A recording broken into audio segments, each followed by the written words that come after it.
How are you? Hello, everybody. How are you? For those of you that don't know me, I'm Annie. I'm one of the administrators on this group. I promised a video every week, so here's the video. I have a couple of things I want to talk about. First of all, the Thanksgiving loot post. We only have like 7 people that want to do it, which is odd to me because you more than that expressed an interest to me. If you don't understand what it is, basically, it is a series of posts. In other words, let's say I write a post, and then at the end of my post, it'll say I don't have it written out yet, but it'll say something about, okay, you read my post. For more information or for the next post in the loop, click here, and it'll go to, say, Marla's post at Organics for Green Livings. And at the end of her post, it may go to Joy's. And at the end of Joy's post, it'll go to Candy's post. Why this is nice is because your readers read your post first, and then they go to the next post. So, of course, all of my readers are going to probably go to the person that follows me, and then they'll continue down the line until they get back to my post. Nobody gets more exposure than anybody else because everybody is going out to different groups of readers, basically. Then what will happen is once we publish this post, we'll go ahead and we will share it to like Facebook one day, Pinterest the next day, Twitter, Instagram, or wherever we want to, in groups, wherever we want to favor or share it to. So that's how the loop post works. I will have a detailed video on Monday, and I will get an example to put in the links so that you can see how that loop post works in person. Second of all, I wanted to tell you that over on the left-hand side of our page is a section where it says units. In there, I have shared a bunch of information to help you, and it's all broken down by topic. There are posts and worksheets and workbooks and things like that. They pertain to email. Maybe you might have a problem with your SEO, writing a blog post. There's tons of information in there. So just go to the units thing, click on it, go to the topic that you're having a problem with, and everybody can contribute to there. All you do is go in and share your link to whatever page or product that you're sharing, put a little title so we know what it is, and put it in the right unit. That's it. It's very simple, takes 2 minutes. Everybody can contribute. I apologize today. I'm getting over a summer cold, and I'm really battling with it. So if I drink a lot or blow my nose a lot, I apologize. Okay, anyway. Loop post, the unit. All right. The other thing that I wanted to talk about was Kathy and Joy had pointed out, and thanks guys for your input. You had said you're kind of struggling with a couple of different things, and I think they all revolve around time management. I am actually writing an ebook on time management because that's actually my specialty. Matter of fact, they want me to start a blog on it. Now, I'm not ready to take on 2. So for now, I have an ebook. It should be out, God willing, next month. It'll have an accompanying workbook with it. It is going to be a paid product, but I would like to share it with our group before it launches. Maybe, I think that it would help a lot of you because it pertains to bloggers. As well as the average person, from moms to just somebody that works a full-time job. So I'm going to get that ebook out to you guys and let you guys read it and tell me what you think of it. I could use a few reviews if you would do that. That would be a big help. But I'll send you the complete and full ebook. In the meantime, I wanted to offer some suggestions to you guys. I know that, I know that you guys, struggle with, what and how much to get done during the day.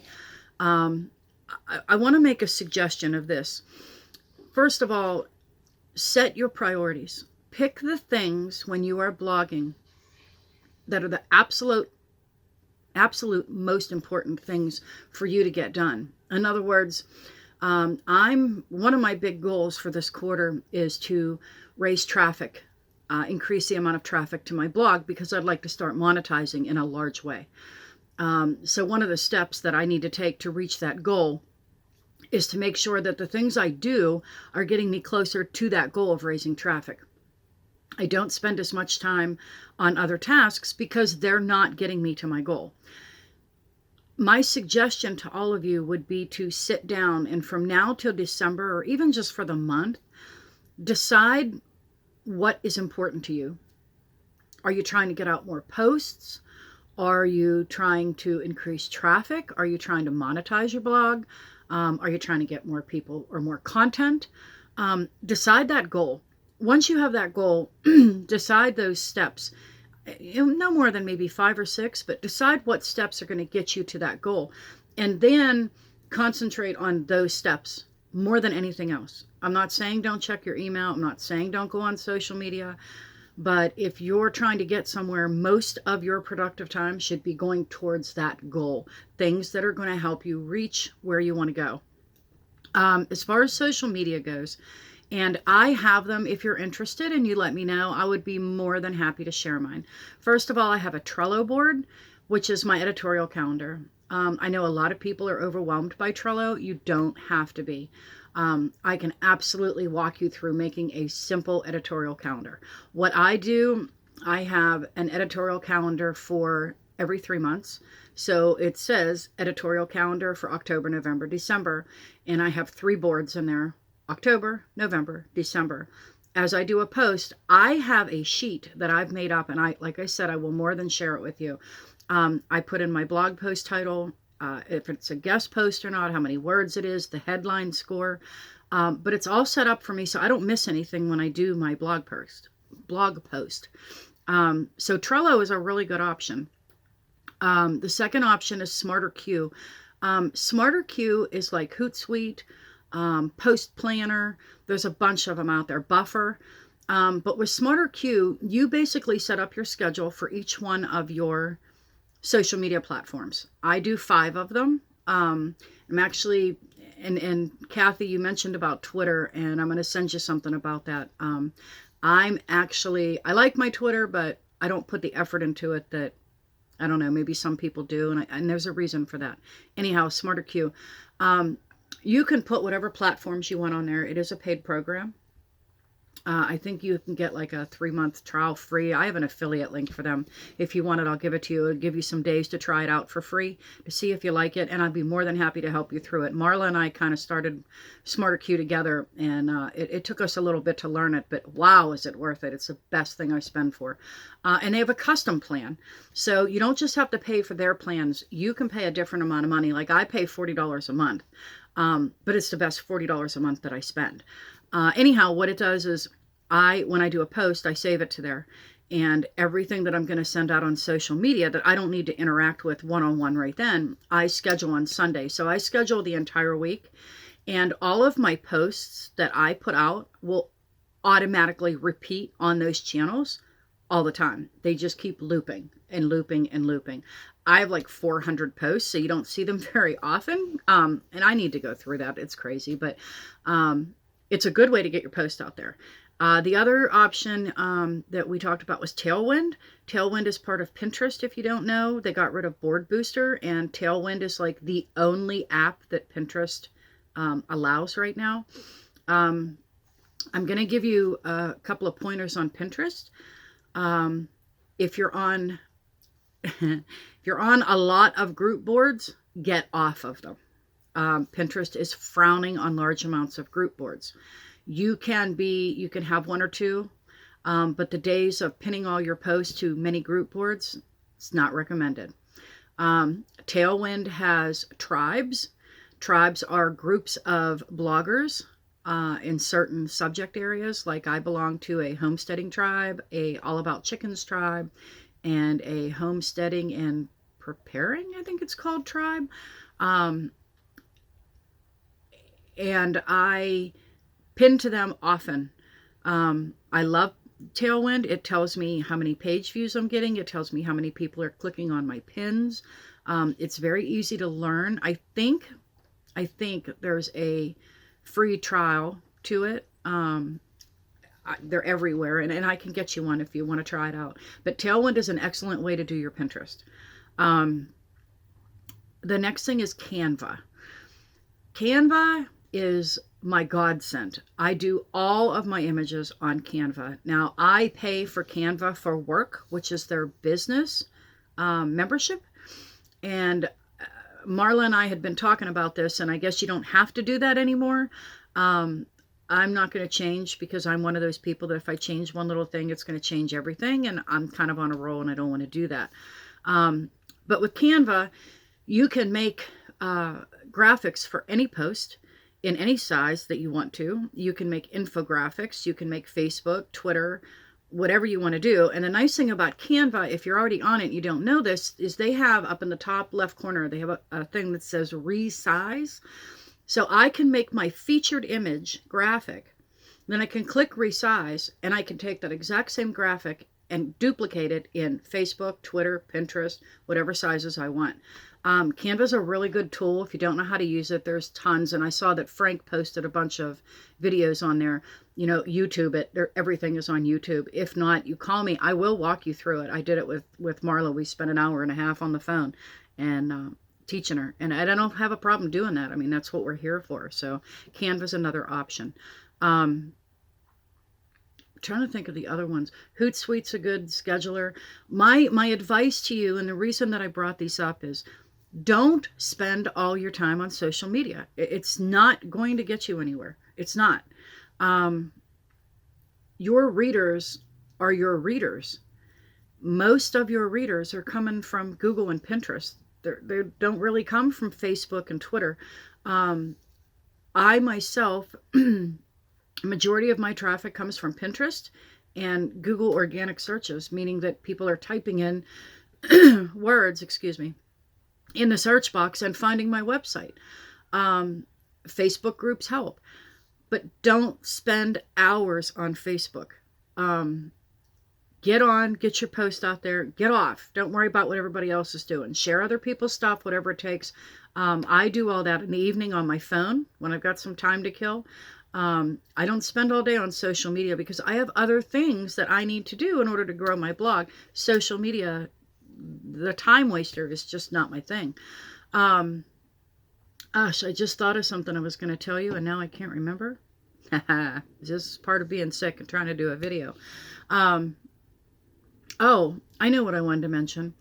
On our share threads, I noticed when I go into my Smarter Queue, because I schedule your posts and pins, I noticed that a lot of you don't have graphics for your Facebook or your Twitter. If you are using WordPress, put those images in there. Even if they're just a blank screen with the words, put an image. It shares better on social media.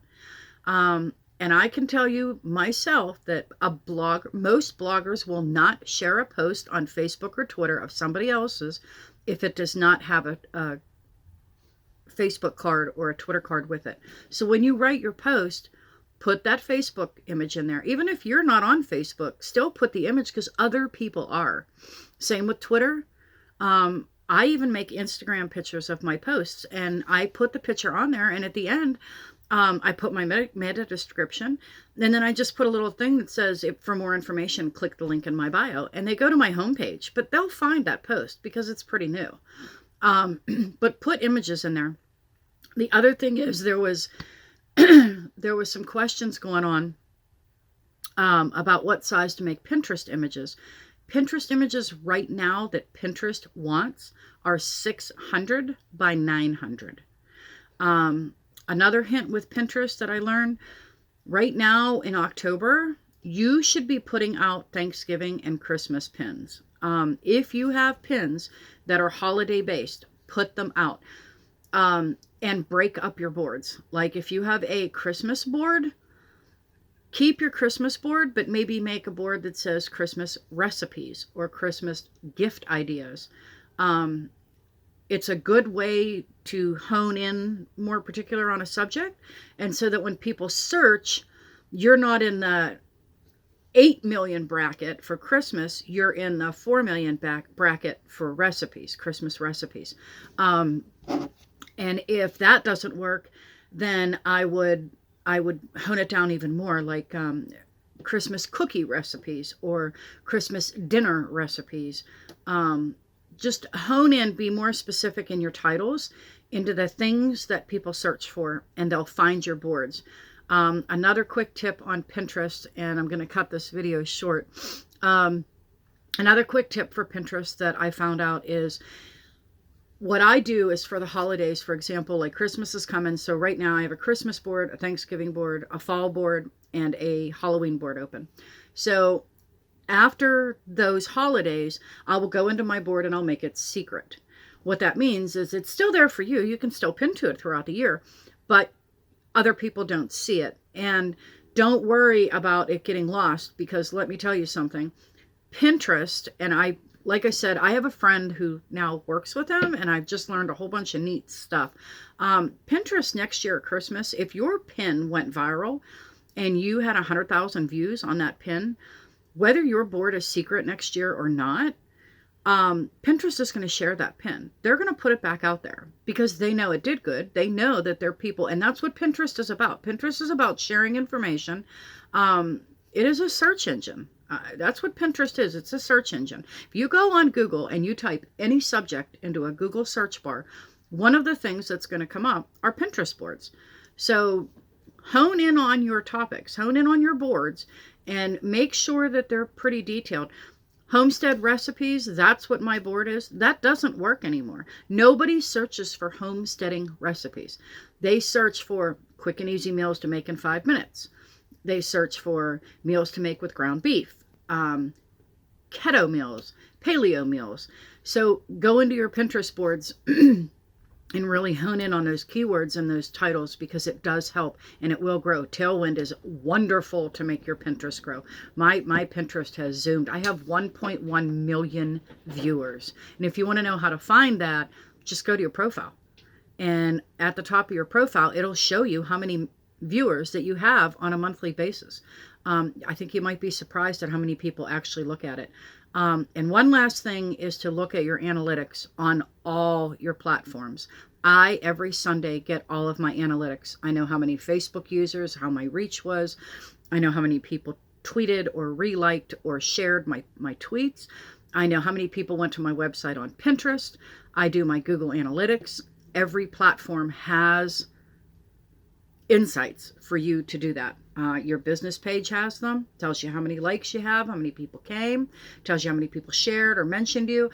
Keep track of those, see what works. You might be surprised at the things that works. So that's all I can think of. Keep your priorities straight with your blog. Set some goals. Don't try to do everything at once. We can multitask. I mean, I'm a mom. I had 4 children, single mom. I can multitask, but I don't need to. I don't need to. Hone in on what you need to do. Don't worry about all the platforms. Get good on 1 or 2. Figure out where your traffic's coming from and work with those. If you want to add one later, that's fine, but why kill the time now with a platform that's not doing anything? Kathy, you said about Twitter. I have a Twitter because I can post to it for the month. I go on it maybe once or twice a week and thank everybody. But to be honest with you, most of my interaction is with you guys and other bloggers. That does not bring traffic to my blog. You sharing my posts and your readers may be coming, yes, but I don't really think that homestead or natural living bloggers really produce a lot of results off of Twitter. So that's just my opinion. A lot of people may feel differently, and I'm not an expert, but that's my opinion. If you're struggling with Twitter and you don't like it, don't do it. Just don't do it.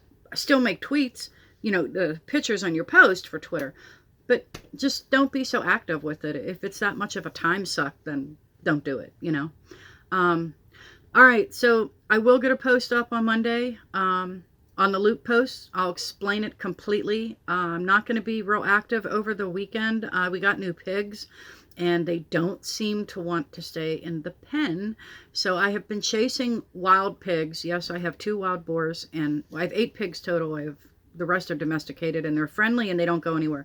But I have 2 wild boars, or a wild boar and a wild female, and they don't seem to like anything that we put out. I don't want to do electric fence. So they've been running amok on our property, eating my carrots and digging in my yard, chasing my cat. So I'm going to spend the weekend putting up new hog pens this weekend and getting through this cold. So I hope you guys all have a great weekend. I actually managed to make this video like 20 minutes instead of 30. So that's a start.